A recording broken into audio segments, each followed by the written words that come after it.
Hi everyone, thank you very much for attending this morning. My name's Noel. I'm the Program Coordinator for the Bachelor of Business at USC. I'm going to introduce my colleague very soon, Senior Lecturer in Entrepreneurship and Innovation, Dr. Retha Scheepers, and she'll be taking a lot of this morning. Now we've got some special guests. Where are they? There's one, Mike. If you'd like to come up, please. Mike Holmstrom from STEMPunks, founder of STEMPunks. We've also got Joe Hoolahan from JESI. Thank you, JESI. Thank you, sorry, Joe. And definitely not last but least, I got it wrong, Megan Avard from SurePact. Thank you very much for your time. Now, before we get started, I'd just like to pay my acknowledgement of the country. So please allow me to pay my respects to elders past, present and emerging, and the traditional custodians of the land that we are meeting on today. Thank you very much. In a very quick one-sentence statement, why are we here? USC is fairly new to the region in Morton Bay, but we recognise that Morton Bay will be a growth area as time comes on. So it's important for us as a university to contribute to the community and give back in many ways what the community has been giving to us. And that's great support from people like Mandy from Lavaberry, Karen from Little Goat's Cheese, and of course the guests on the panel this morning. So we'd really like to thank you for your involvement. And now I'm going to be quiet for the next hour, which is a bit of a bonus for me, and pass on to my colleague, Dr. Retha Scheepers. Thank you. Thanks, Noel. Thanks for your very competent introduction, and welcome to everybody in the room and online, who might enjoy this later on. So, well, like Noel said, we've been really interested to be involved in the Morton Bay area.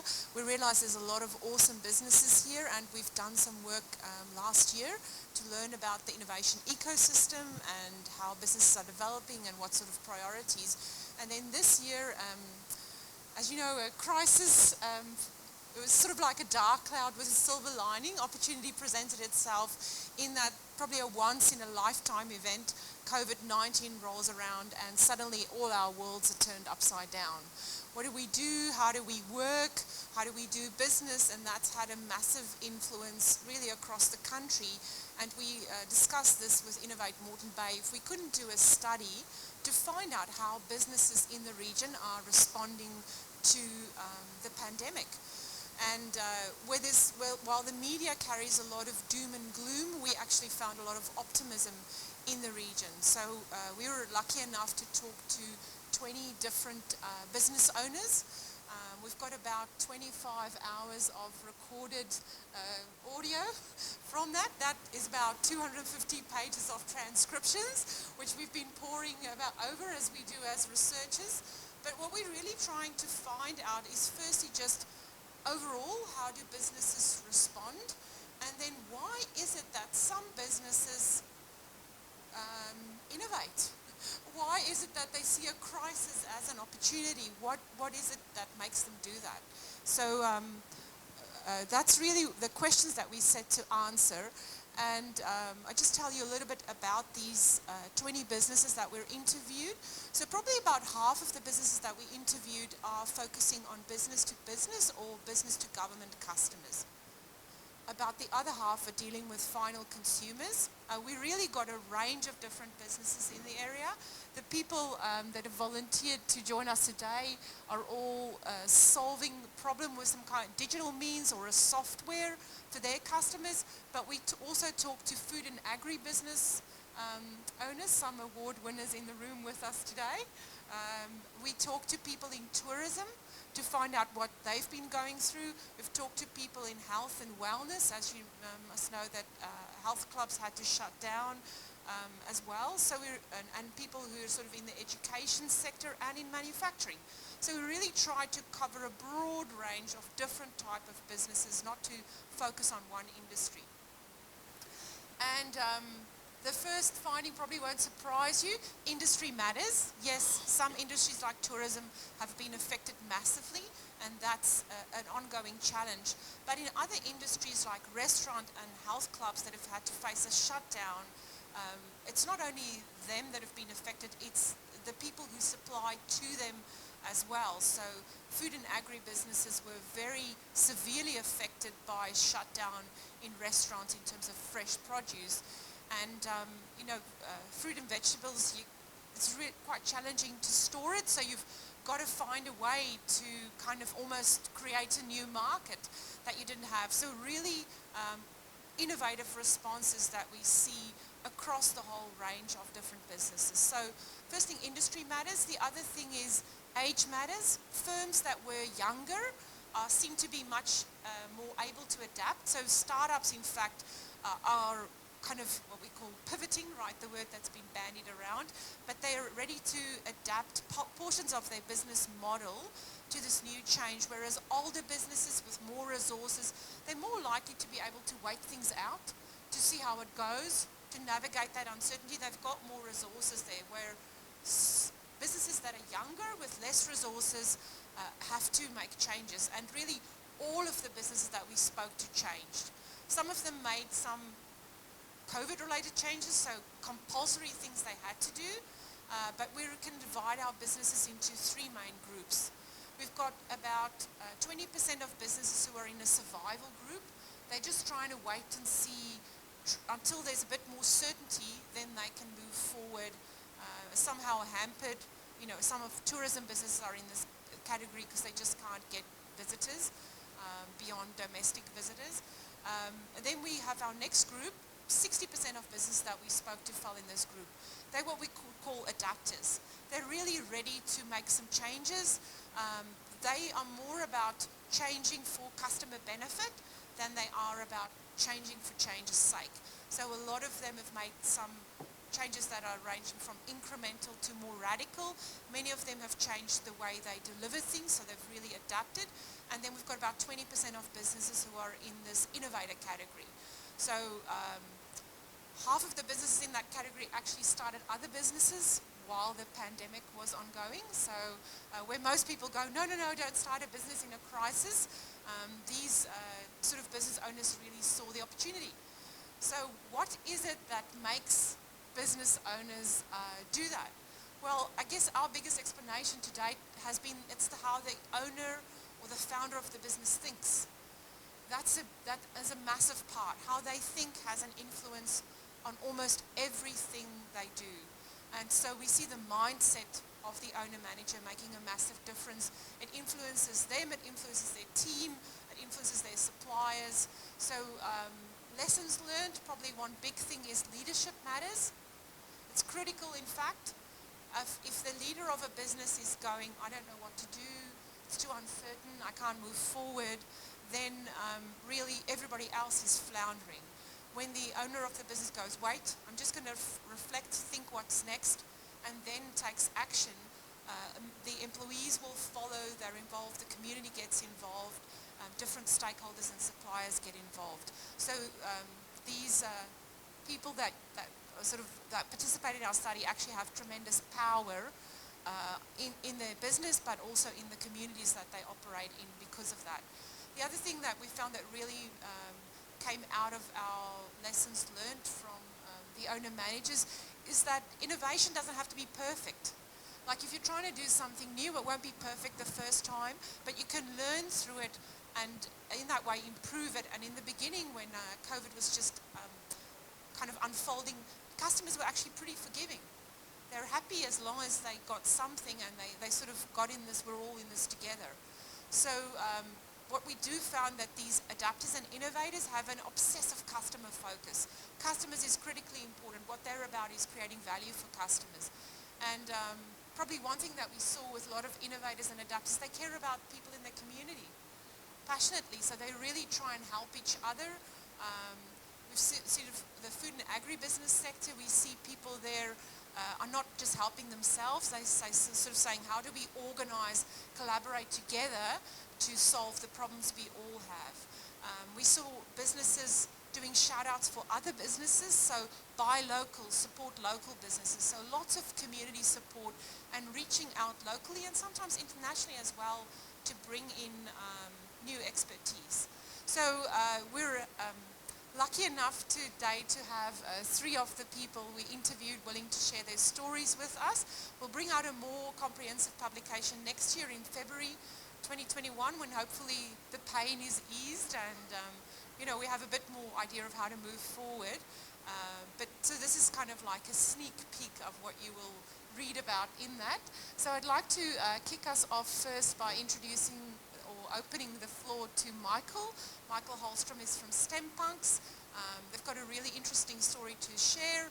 He will start off telling you a little bit about what they do, what their business was like before COVID, what they did in response to COVID, and really how they see the future and what are the lessons learned from that. Thanks, Michael. Beautiful. Thank you so much. Is this on? You can hear me? Yes. Good. I'll use my loud voice otherwise. So my name is Michael. I'm from a company called STEMPunks Ventures. We're based in sunny Sanford, that's over the hill. Now, STEMPunks is a fairly young business. We've been around for about 4 years, and we provide STEM education, which is science, technology, engineering and maths, to an audience now that is global. In 2019, like any good startup, we focus a lot on diversifying our revenue streams. Traditionally, we worked a lot with schools, a lot of in-school incursions, TTPD, face-to-face. And 2019 for us was the big growth year. We won the Telstra Business Awards. We had an amazing team that was growing. We attracted really good people to that team. We were on a high. Coming into the end of that year, we were going like this. Now, coming into February, something like that this year, COVID-19 hits. And a lot of the diversity we created from that previous year was around overseas study groups. Massive market, a tremendous market for us. China, Taiwan, UAE, they all came here for cuddling a koala, going to the beach, but they always wanted to get the innovation, entrepreneurship education as well. And we fitted perfectly into that. It's a great diversification for us. Now coming February, it was a different situation. So coming off the high of 2019, we were faced with a situation in probably late Feb, early March. We lost about 8 months of revenue in 2 weeks, gone. At that point, as a CEO of that business, I think there's still a trench around my house in Sanford. We're happy to walking around there for about 2 days, and the walking around was more about philosophically understanding what this actually means. Because at that point, when COVID-19 hit, our customers weren't gone. Our customers, in many ways, needed what we had a lot more than before COVID-19. Schools were doing online, which was a great initiative. They had no content. Kids were learning from home. They had no content. We had the content. But the challenge we had was more about how do we preserve our brand promise? STEMPunks has always been about tremendously good learning outcomes. The whole team, educators. We're there to educate. Yes, we're there to entertain and I guess get immersive experience for our students when they come on board, but it's about education. So when we talk about digital transformation and going online, we could have said, okay, we're going to go online. What does that mean? In our case, the brand promise was to preserve those fundamental educational components. Now, for me to say that to you, this is our brand promise. We're just going to go online. I give you a Zoom link. There's a bit of a fuzzy background. I've got my dog walking behind me. And I'm going to talk to you for about a whole day about drone coding. You're going to fall asleep in about 2 hours, maybe 20 minutes, yeah? So I can't preserve the fundamental brand promise of what STEMPunks is all about. Going online, we already have that technical capability of doing that, but how do we preserve who we are? Because that's what we're actually really successful at, is really high quality education and amazing learning outcomes. So that trench in my yard was all about sort of saying, okay, cool, we're here now, I need to regroup as a CEO, I'm here as a leader for this team, and we had a bit of a come to Jesus meeting in late Feb. We sat down as a group and said, okay, this is the way forward. And in my mind, I went back and looked at our strategy. So every quarter, we review our 3-year plan with our advisory board. We've got amazing people there, anything from NASA to the moon base in Hawaii, leading educators coming on board every quarter, and they look at our strategy for the next 3 years. I looked at a document and said, well, hang on, in this document it says that we are to transform our business online. That's a key component every year to push more and more into the online space. Why? Because to grow an education business like ours and to get scalability, you have to do it online. Doing what we did in 2019 generated a lot of revenue, and we grew as a brand, but long term, you're building a team of 100 to 300 people. It's not scalable. You can't do that. So looking at that document going, hang on, our vision for STEMPunks has always been to be a leader in education and having a global audience. And most importantly, giving that level of education to people who normally couldn't afford it. It's for everyone. So in many ways, COVID-19 is the best thing that ever happened to our business, because at that point, we had to innovate. So that's now start of April. We've got the vision clear. I've got my trench in the backyard. I know what we're going to do. The team is on board. We lost a few in the team, but the guys who stayed, they are brilliant, because it's okay, we understand the challenges here, but we want to come on board and be on this journey because we can see what this is all about. So that's what we did. And I guess the challenge we had was that how do we now create that online content and not just reach that audience, but with that sort of level of energy that we're so good at doing. Because in a classroom like this of 20, 30, 40 students or teachers, we can read the emotions, we can engage. But online, it is probably 3-4 times as hard to do the same thing. So we needed high production quality content. We knew nothing about that. We need to be able to stream to the world. We need to set up a couple of studios. We knew nothing about that. So in April, we launched a new initiative, which was our STEMPunks Live. We've said we're going to produce 3 episodes per week, stream live to the world. So 24 episodes in total. And we're going to do that for free. The reason being for free was because A, it was the right thing to do. We had to give back and to get people to understand that we're here to help. The second thing was that we didn't know how to do it. So, by giving it away for free, surely they couldn't complain too much about the free content, right? It's a bit of a way out. And I look back at the first episode we did out of those 24. It's okay. It's a bit cringe-worthy, but it's okay. Because we had to learn things about multiple camera setups, getting teachers to produce content, which is not a natural thing for a teacher to do. But what happened after 8 weeks of doing that was a complete repositioning of this business. We now stream, globally to a global audience. We're really good at doing high quality production on a shoestring. We do it really well. We don't need massive studios. We got 2 studios in Sanford. The house has become more and more of a studio, which is okay, I think. My wife don't, but that's all right, I think. So I think we solved that. We built a really good learning management system in the back end to make sure the students can follow through. They can do learnings in their own time. And looking back now, as I said to you, and I mean this, COVID-19 was the best thing that happened to us, because now we are the business we always set out to be. And the most important thing is that the cost for our clients have gone down by probably 4 times. The quality that they get and the learning experience is on par with what we did in the classroom. And that's a really hard thing to do. So I think, what are the lessons learned in what we did? Well, we are an innovation company. We preach that we're here to inspire tomorrow's innovators through innovation, creativity, entrepreneurship. So for us to sit back in February going, we don't know what to do, it goes against everything we believe in, right? We have to innovate. So I think failing fast was the key here, and try, just do it. It's not hard. What people are afraid of is that whole thing about failure. We weren't. We did. We failed. Looking back at that first episode, I'm happy to share with you, it's a bit cringeworthy, but it was okay. And now it's looking absolutely brilliant. And I guess for us, the growth path and the opportunities we have for growth now worldwide is tremendous. There's no blockers anymore. So for me, it's about failing fast, having a go at it, and I think just doing the right things. So I'm happy, if you've got any questions afterwards, come and talk. I'm happy to share our story in more detail, but I think my 8 minutes are probably up, and hopefully that makes a bit more sense. All right, wonderful. We can see why you're so engaging online, Michael. Great storytelling. I'm very passionate about it. I can go on about this all day. All right, let's move on to Megan. Megan's got a really interesting story to share from SurePact. Very different sort of customers they deal with, but some similarities I think will come out of that. Thanks, Megan. Thank you. Good morning, my name's Megan. I'm the founder and CEO of SurePact. We do have some similarities here, and I know we have some similarities on this side as well. So our story is, SurePact is 3 years old this month. My background is 26 years in project management and major infrastructure delivery across the Asia Pacific region.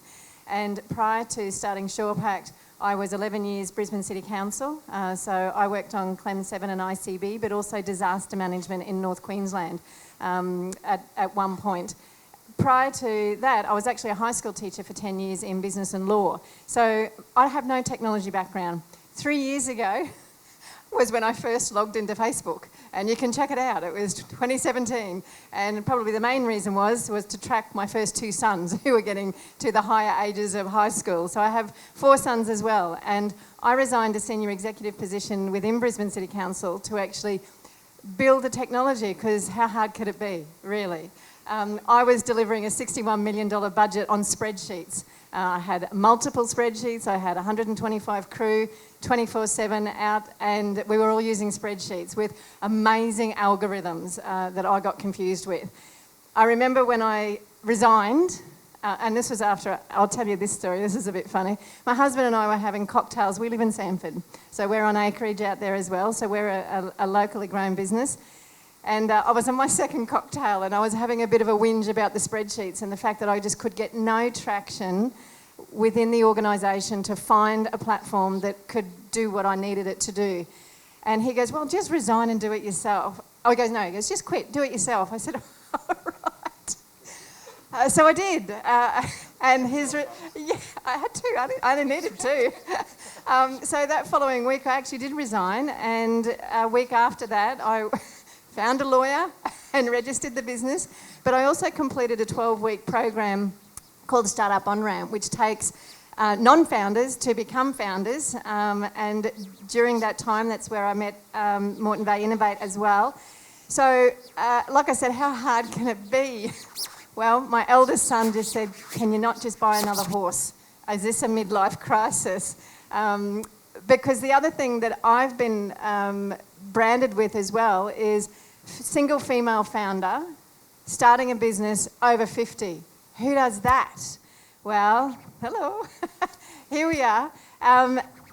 We were, look, the journey goes up and down every single day. I won't deny that. But I designed a software which is a risk management platform for the delivery of projects and their child contracts. And within that, we've identified 11 modules that we're going to design for the local government market, but it's also repeatable in all other industries, construction, infrastructure, telcos, finance as well. So we're 3 years in, 2 years of releasing our modules, and in that first 2 years, we've signed 14% of the Queensland local government market on 3-year rolling contracts. So the other thing that I had in my bag was I'd spent 3 years within the procurement space within Brisbane City Council. So I know it inside out and back to front. Not that I know where all the tips and tricks are, I just know that you've got to follow procedure, but also being a startup and being a pilot program allows you an opportunity for councils to bring you on board to trial you.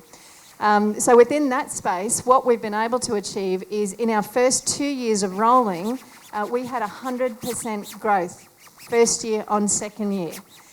Coming into the beginning of this year, not only last year did we win 3 state awards as Entrepreneur of the Year and Startup of the Year, and we were in a couple of national finals. We were also on our trajectory with Microsoft from a global perspective to become one of their partners.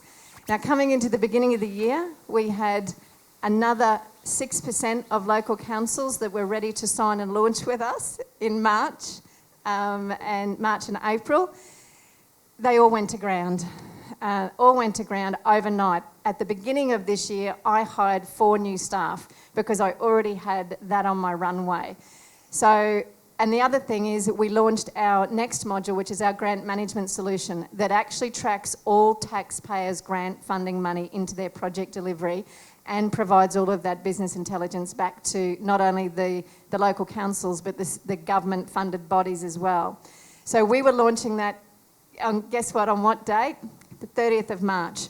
In Cairns, we had the DDG from Innovation down here, we had Leanne Kemp, we actually had Tim flying up with us to Cairns to launch to an audience of just over 125. And how many days notice did we get? I think it was 3 or 4 3 or 4 days notice that it was off. And we had no one coming, flights were getting cancelled. I don't know whether I needed to drink or cry, but I did a massive ring around and went, hold your horses, everyone. What did we do? We actually flipped it in that many days to a virtual launch, and we had nearly 400 attendees at that virtual launch internationally and across Australia for the launch of that grant management solution. So I can't tell you what those 4 days were like, but what's happened since then is we didn't pivot our solution, we pivoted our business model and our approach, because up until then, my second biggest business expense was travel. All of my clients wanted to see me. I've got no idea why. That just touch, feel, smell, make sure you're real, but you need to be on site. Some of my clients, it would take me 7 hours to get to them and 4 flights, because I have clients in the Gulf. So I don't mind the little flights, but I do get frustrated when it takes 6 hours to get to them. You know, and then you've got to sleep, or you've got to stay there for 2 nights because the next flight doesn't come for 3 days, and you're not swimming anywhere or catching a bus. So I deal with those sort of things, dealing with regional and remote councils, but we did pivot in our business modelling. We have had some of those clients come out from underground, so they're out of damage control. So what did we do during that time? We did grow, and I put on another 2 staff, and we launched into Western Australia in July, all via Zoom. We're just about to launch into New South Wales with our first local government council down there. But as well as that, we also did achieve our Microsoft Global status. So we're one of 462 companies globally on their on the Seattle ISV Scale-Up program. And yesterday we announced our Gold status globally with Microsoft, which is a huge win for a company that's only 3 years old. So where do we go to from here? We work a lot with our current clients, so we're engaged with them a lot. And in fact, our CEOs use myself and one of our senior project managers with our project consultancy experience. So what we did do then was we looked at other ways of bringing in revenue. So as we grow, we now charge out as project consultants, as well as the use of our software, but we also strategically aligned ourselves with partnerships. So one of the other things I found during COVID was my clients couldn't fly in workplace health and safety trainers at all. So don't forget, they're delivering major infrastructure. They still need on-site auditing of their workplace health and safety. They still need to know that their tickets are up to date. So I partnered with a VR company, Next World Enterprises. So within our software, in our risk platforms, when they identify certain risks like working at heights, it triggers them to then go and get the Oculus and do the working at height gamified workplace health and safety training. Now, last week, one of our clients, Berkshire Council, they've been trialling this with us. We launched it on the 30th of March as well. We picked 3 of our enterprise clients to do it. Burke last week won a state award for innovation in workplace health and safety training for VR. So SurePact and Next World Enterprises, we actually adapted to that. We launched that, and then one of our clients last week won an innovation award with local government for that. Now, what has that done? It's actually saved them $180,000 this year that they would have actually spent on flying trainers in and out. We haven't taken away business, we've actually shifted the business. Because of that, they only now pay $30,000, and they've trained the entire staff as well as all of the counsellors, and they've just rolled it out to the entire community, the schools, the emergency services, and all of their contractors that come in. But what did they do with the balance of the money? They reinvested it into road upgrades. What does that do? They put more delivery in SurePact. So what they did was they also pivoted, and that's just one of our client success stories. But what our solution does do is what we've found is we actually fill a niche in the market, and go the non-tech, over 50, crack on, start a business, is what I say. And then you don't sleep much. That's okay.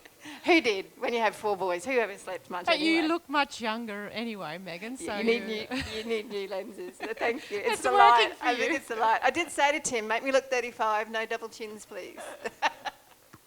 Thank you. All right, brilliant. Thank you so much, Megan, for sharing that, and just really, I guess, that success story, and interesting how the training aspect of that actually links, and how people can still find really meaningful experiences and learning through a digital means.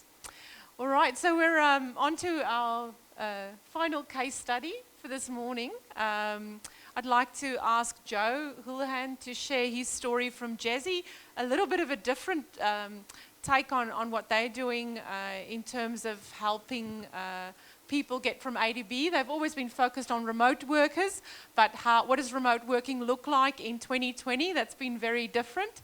Joe, can you please share with us what you've been doing? Thanks, Retha.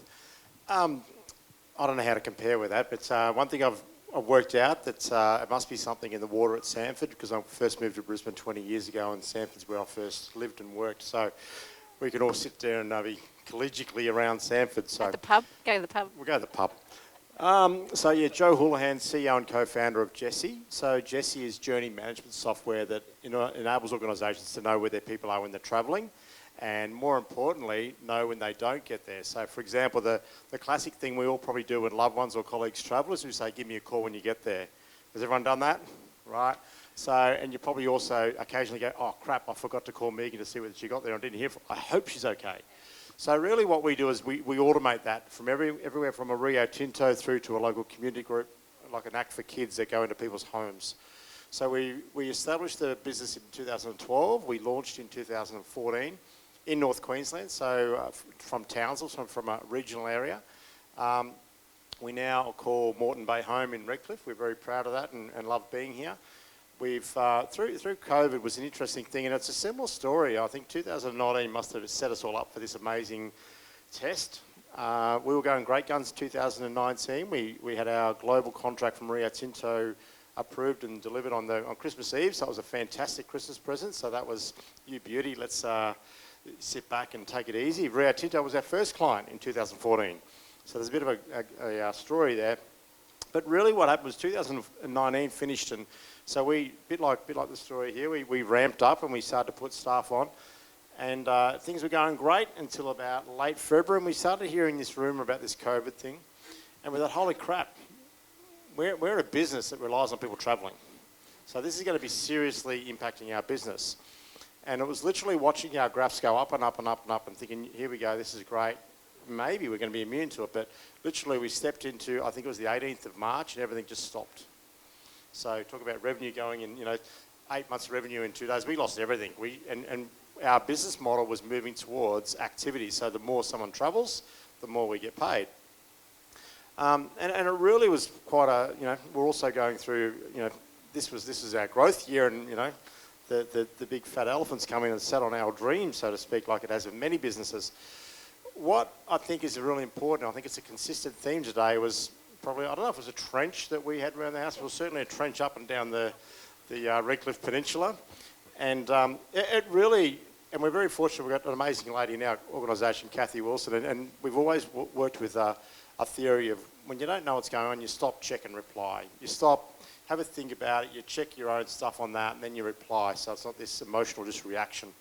And we did a massive stop, check and reply literally towards probably the end of March or mid-March. And our whole team suddenly stopped and went, well, hang on a second. Yes, we've lost the ability to work with our clients who travel, and that's now zero. Any new clients coming on board, well, there you go. We don't travel anymore. That's it. But when we actually reached out to our clients, and this was the important part about stop, checking, replying, not just reacting, saying, we know why you're not travelling. So what does this mean for you as a client? And the response that came back was, well, we've all gone to work from home, and holy crap, we don't really even know. So we've got people going everywhere, more so because actually a lot of the mining sector that we're heavily involved in, they were doing A/B shifts. So you had supervisors staying at home, but you had all these workforces going to work. So in actual fact, the lack of visibility over where people were actually was even more a problem.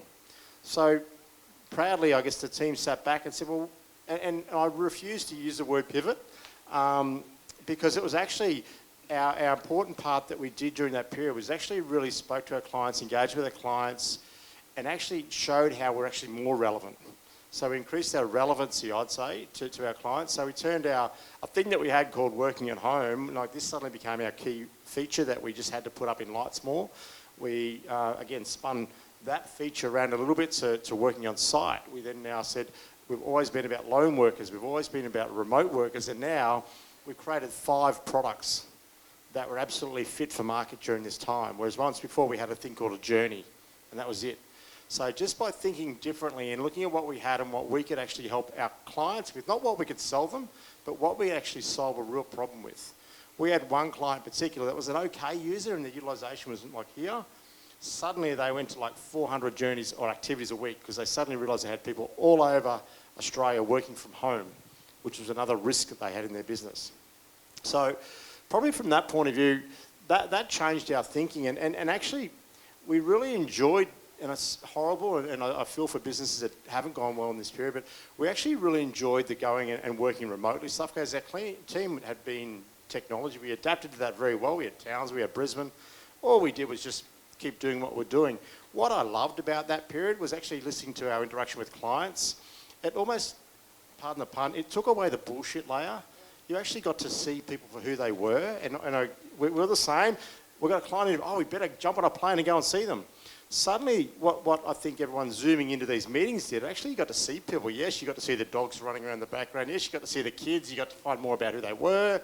So it actually created an incredible, deeper understanding of who your clients were. Not your clients, but who the individuals and human beings were that you're dealing with. And that for us was really quite touching. That we had one client that I know Kathy spoke to on a regular basis. They were in Canada. They were in serious lockdown. Like, literally couldn't even go for a walk around the block stuff. And it was very obvious that the conversation that Kathy developed with this lady every week was actually a really important check-in for her. Actually, 90% of it was not about the business. 90% of it was about how they're going and, the world economy and whether Trump was on the right side of the border or the wrong side of the border. So it enabled us to get, I guess, a greater stickiness and attraction with our clients. So that really enabled us to look out and say, well, we've just got to keep moving on. Some really cool things for us that happened during COVID. We did a global deal with a company called Fleet Complete. Again, never met the people, but it was all via Zoom and contracts from Canada. So again, you don't need to be in the room to do the business. The other thing we did, we started with a long-term venture partner or venture capitalist, and we did a Series A round. We started that in May, I think it was, and it took 6 months to go through that process. But again, doing a capital raise, if you're a startup, is hard enough at the best of times. When you do it, you never actually get to sit in the same room with those people, and the only thing you're relying on is technology, Zoom calls, emails, phone calls. Incredibly proud of our team the way we did that. So to pull that off and to have that sealed last month as a $4 million investment was pretty significant. So we're pretty proud about that. And what that now creates is, we go from 8 people to about 32 people, and most of those will be employed here in Morton Bay. So it's a really cool story that we're really happy about bringing that. And I think the final thing that I touch on with, and I think it's been mentioned with the previous 2 stories, is don't underestimate the people involvement in this sort of thing. Like, you can have the best technology in the world, you can have the best product, you can have the best solution, but if you really screw people in tough times, you're not going to get anywhere. So remember who your friends are. Remember there's always going to be ups and downs. So it's a really important thing that's come through for us, is to be very genuine with people. Be honest when you can deliver something or you can't deliver something. And realise that that's probably the best asset you're always going to have as a business. What we got out of it, I think, is the ability to know that the quicker you can make a decision on something, and even now we're going through this and Michelle's in the room, we're employing 20 people in the next 20 days, it feels like. And the feedback we're getting is because we have got that mindset of make a decision and make it fast, maybe be okay to maybe the wrong decision. And that really stemmed back from something we did in February. We had a really accidental, and I'd like to think there was some prophecy in it, but it was an accidental teamwork shop that we did, and we talked about commercial competence, and we talked about 3 out of 10 is actually okay. Because we're all set back in that mindset coming into this new year that everything had to be perfect. And now we've got this big global contract that has to really be perfect. 3 out of 10, 3 out of 10 was actually getting it out in the market and testing it, and then you get the feedback. So even now, as we go through this rapid recruitment, the feedback we're getting from candidates, from our partners, from our investors, from the recruitment agencies we're dealing with, is they're amazed at our ability to think quickly and make a decision. Now, if you're sitting in a business or you work with businesses that take 3 weeks, 6 weeks, 12 weeks to make a decision, I think that's the thing that's going to change post-COVID, is decision-making now just has to be so quick and so rapid, and if you're spending weeks and weeks in meetings, you're going to die on the vine. So, make a decision, stand by it and have a crack at it. That's, I guess our philosophy has always been have a crack, just have a go at it. Thanks for your time. Okay, well, there's so much to tell from just your 3 stories. First off, let me thank you again, Mike, Megan and Joe, for your stories and for being so open with them to such a great crowd. So first off, I just want to recap and say people seem to be your focus. Now, I'm going to break that down a little bit. I'm going to say, we all know that customers are important, but the three of you have taken that to another level. You've stepped back a little bit. You've reflected on where you were and what your customers really needed. Now, the innovations that you developed from that reflection weren't perfect, but you got it out there and you made it happen and you didn't wait. As I was reading in another person's case the other day, accelerate, accelerate, accelerate. Don't take your foot off the throttle. And that seems to be what you've done. One commonality that I must stress, the water at Samford seems to have a massive impact. So, dams are full. Now, and the teams. So the people is the main focus there. Your customers are obviously important, and if you looked at what they really needed, but you've taken the time to develop genuine relationships. And Joe, your story in particular with that lady in Canada, just having that touch the base, if you like, psychological support during difficult times. And I'm sure Megan and Mike, you had similar situations. So that little bit of psychological support goes a long way to building that genuine, if I can say the word again, genuine relationship, as opposed to what we might call a bit superfluous or facetious at times. And then, of course, the last thing, number 3, your teams. You've really stepped up and used your team, I think, to help you develop these solutions. It's not, now obviously as a leader and a founder, you've got your own ideas and obviously they're going well, but relying on your teams to just give that little bit of difference of opinion maybe, or fill in a gap where you couldn't quite see it, despite walking laps in the yard, and that seems pretty common as well. So the focus on getting the team input and buy-in for what your solutions were about to be seemed also a very common story there. That's probably a bit for my wrap up. I'd like to say, before we finish off though, thank you to Innovate Morton Bay for partnering with us to help us do this research. Without Steve Butler and the team there, we certainly couldn't have done it. I'd also like to give a shout out to Tim from A1 Films, who is going to make me look wonderful by the end of this video. So you've got pressure, mate. Cheers. And of course his team. And that's it for me. Retha, would you like to finish? Yeah, we've got such amazing speakers and people, I'm sort of the Nazi in the background cracking the whip saying you only have so much time. They've done a great job, all kept to time, which means that we sort of have 10 minutes for questions from the audience. If anybody wants to venture a question to the panel. Yes, Mandy. Did any of you need to seek financial support to fund your startups, or were you already financially secure to be able to launch your business?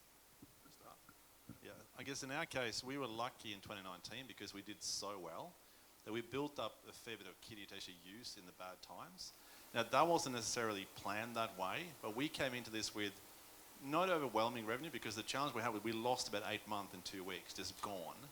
And that was gone. Deposits, everything. So I think we had a bit, but not much. And I think the challenge for us was that, and this must be my Swedish background too, is I love the IKEA model where you sort of say, okay, I've got to achieve this amazing thing, but it can't cost an arm and a leg. So when we're now producing really good quality content, it is not done at a massive budget level. We're doing it with the bare bone equipment we need to get the results. So you get that 80% rather than 100%, and that's enough, that's fine. So what I did, bootstrapped. So the company started off as bootstrapped. I was successful 2 years running with Ignite Ideas.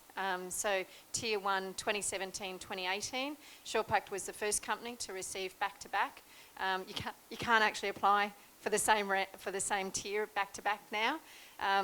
And we've just been shortlisted for Tier 2 for Ignite Round 7.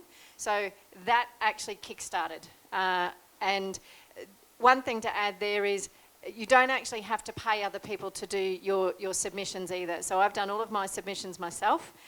What I did do though was I enlisted people that I knew to help me write certain sections if I didn't understand the question, particularly the technical questions.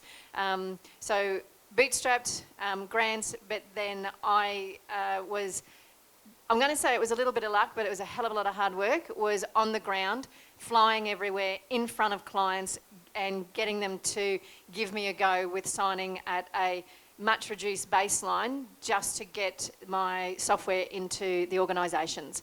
So those three things for us. We're now running on client revenue, but I still hunt for grants. So we've been shortlisted for Ignite. We're also shortlisted for BFF, which is a Boosting Female Founders.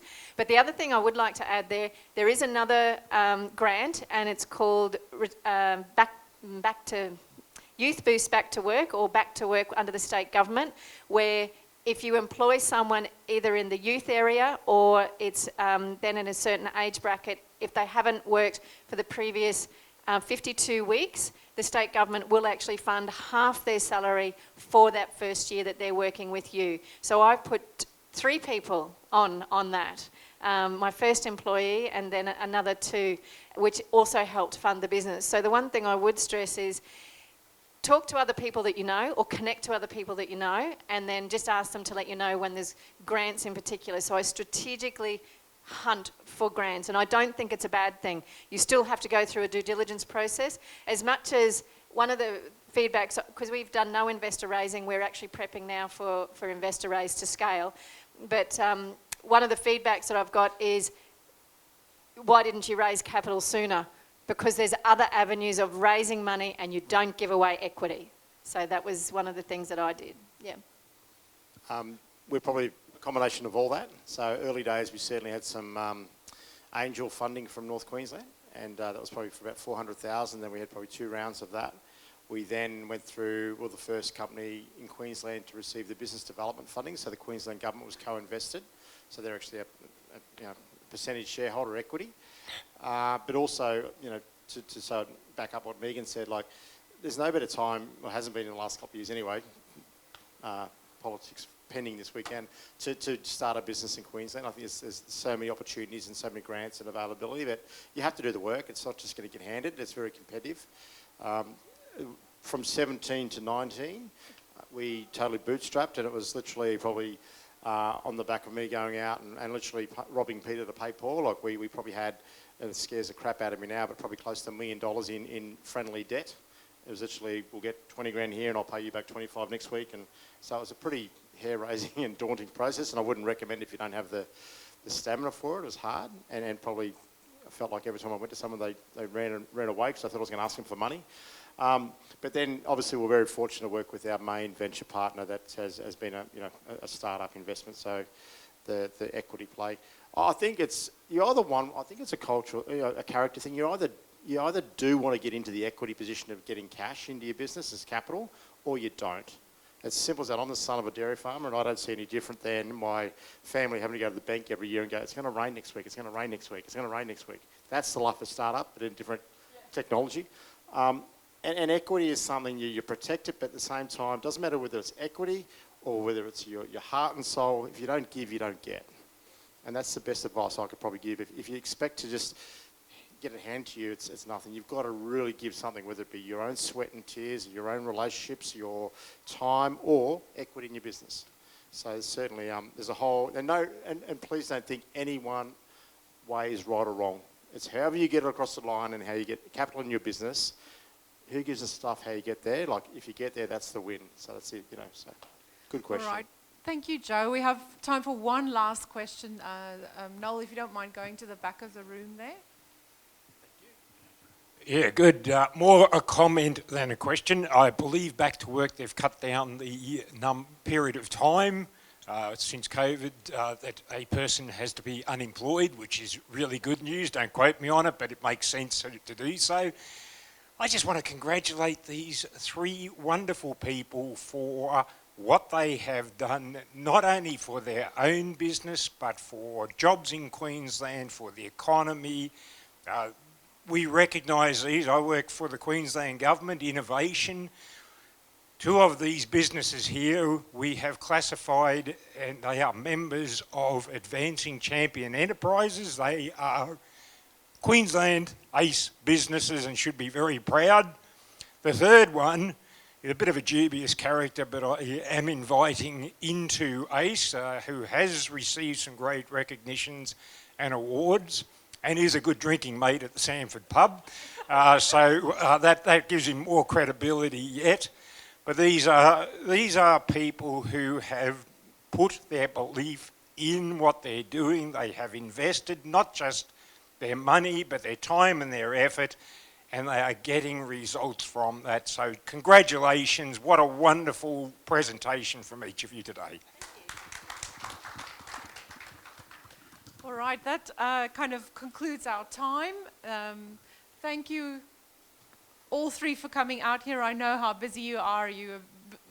And that kind of goes for a lot of business people in the room. We spent so much time on building the business. It's so hard to take time out to share that, but you inspire other people. And, you know, I mean, you guys are key leaders in the Morton Bay region. And like you're saying, you're bringing jobs, which is pretty elusive, as we know. It's not something that governments can do, it's something that businesses do. So thank you all for being part of this and for inspiring us. And I see many other business owners around the room who do similar things. So as USC, we are excited to be part of this region. It's a very promising region.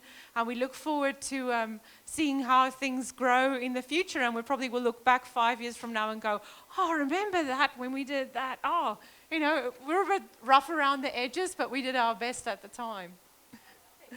Thank you, guys. Thank you.